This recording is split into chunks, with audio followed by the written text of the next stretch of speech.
Good afternoon. I'm coming to you with a demonstration on how to do a call to arms document. So for the first thing that you need to do is you need to go to File, which is in the upper left hand of this document, and then you need to click on Make a Copy, and then it'll show up in your Google Drive. Make sure that you write your name on these, because I don't know whose work is whose if you don't write your name on it. So when you're finished, make sure that you submit it on Google Classroom, and then you share it with me via email when you're finished. I think that it'll already post on Google Classroom when you're already finished. So this article is really about how the colonists decided to meet in Philadelphia to decide what they are going to do about challenging the control of the British. And remember that the British had put a bunch of taxes on the colonists and they didn't like it. This was a meeting that happened in Philadelphia, and it had 55 delegates. Delegates are just representatives, and remember, we've been talking a lot about representatives and what a representative is. And they called themselves the Continental Congress. So just a group of 55 people, and that group called themselves the Continental Congress. They ultimately decided to take action against the British. So there was a meeting in Philadelphia in September 1774. This was the group that I just talked about, of 55 delegates who are just representatives, known as the Continental Congress. They met together in Philadelphia. Their goal was to set up a political body, or kind of like a small government, to represent Americans who wanted to challenge British control. So it was just a little group of people who were like, look, if you don't want to be ruled by the British any longer, you need to join us, or you need to agree with us. These delegates, or this group of people, they were from all over the colonies except Georgia. And they included Samuel Adams. Remember, he was the one who started the Sons of Liberty. And John Adams, he was our second president, and they were both from Massachusetts. John Jay, who was from New York, and George Washington, and Richard Henry Lee, and Patrick Henry, and they were all from Virginia. And remember, Virginia had the first successful colony. So the British, so let's look at the question right here that says the Continental Congress claimed that British laws violated the laws of nature, the principles of the English Constitution, and the several charters of the colonies. What do you think they meant by the laws of nature? Now think back to when we learned about the Enlightenment, and we talked about natural laws, which was the right to have life, liberty, and property. So these delegates, they all got together, and remember, they called themselves the Continental Congress, and they decided to make a vote. So the delegates, they voted to take action against the British. They decided they wanted to do something. So this is what they did.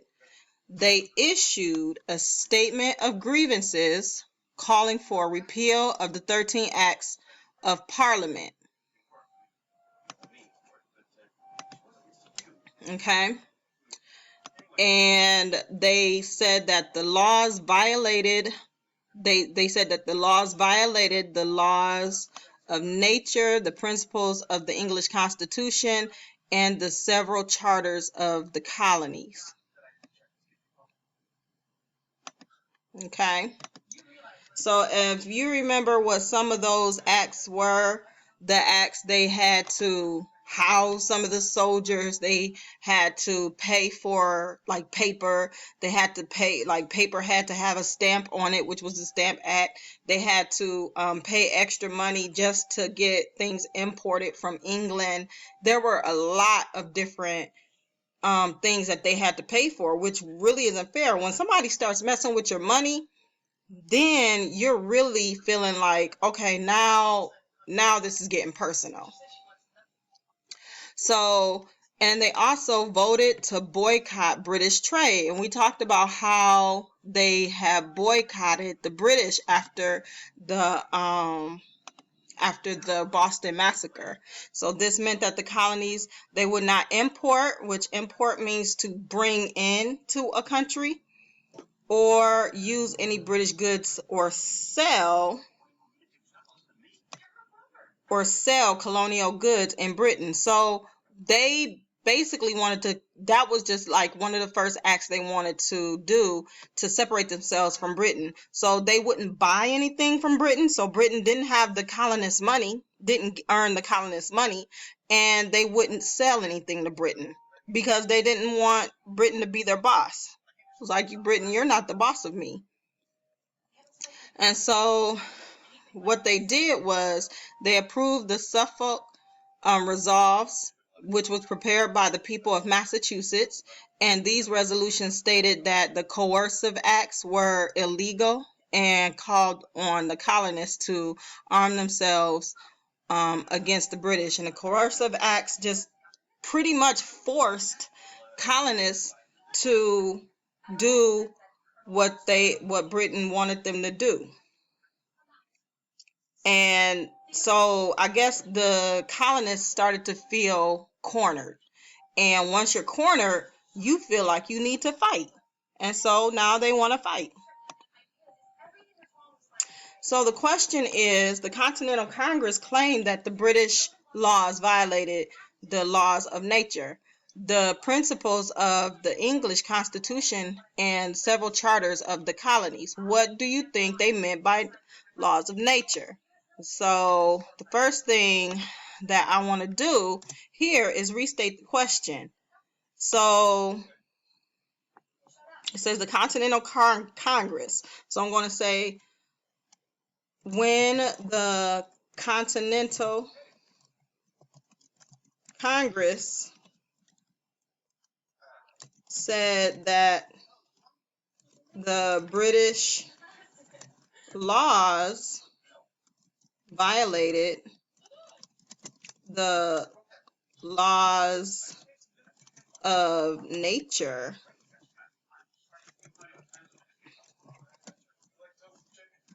they meant. And so I'm going to leave it there because I just restated the question.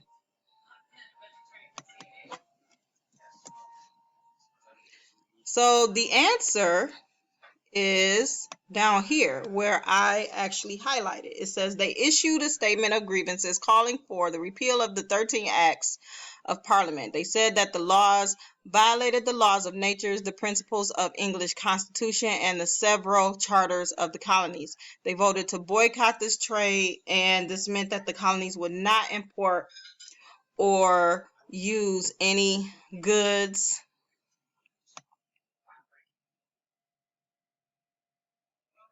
or sell colonial goods in Great Britain. So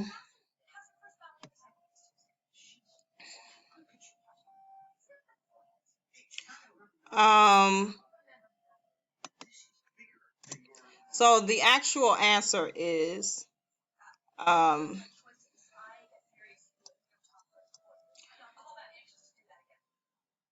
they meant that the British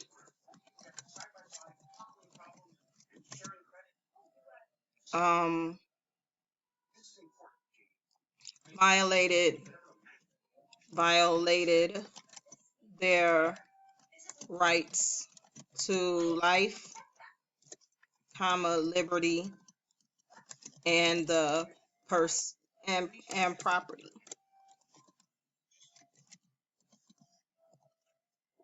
So what I would do is, this meant that the colonies would not import or use any British goods.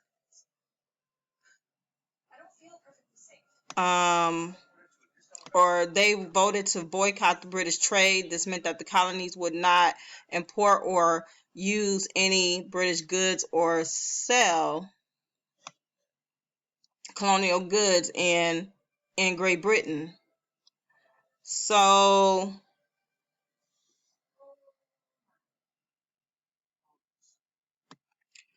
I would just cite that. I would cite this meant that the colonies, and I would copy it and just paste it.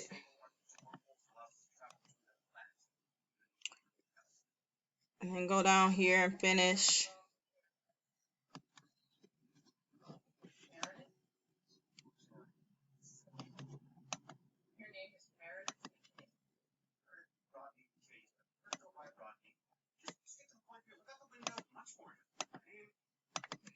Okay.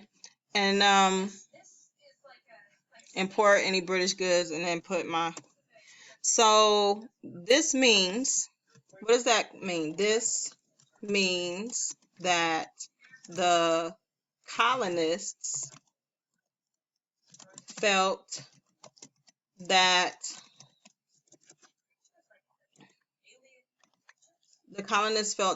the British were overstepping their boundaries when, oh my gosh, when they were not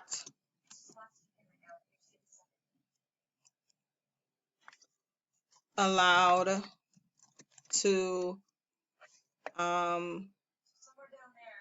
live their lives the way they wanted to live. Therefore, the colonies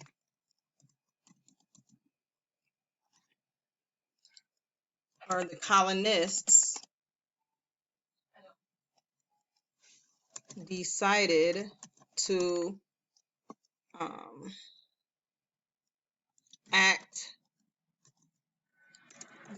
rebel in this way against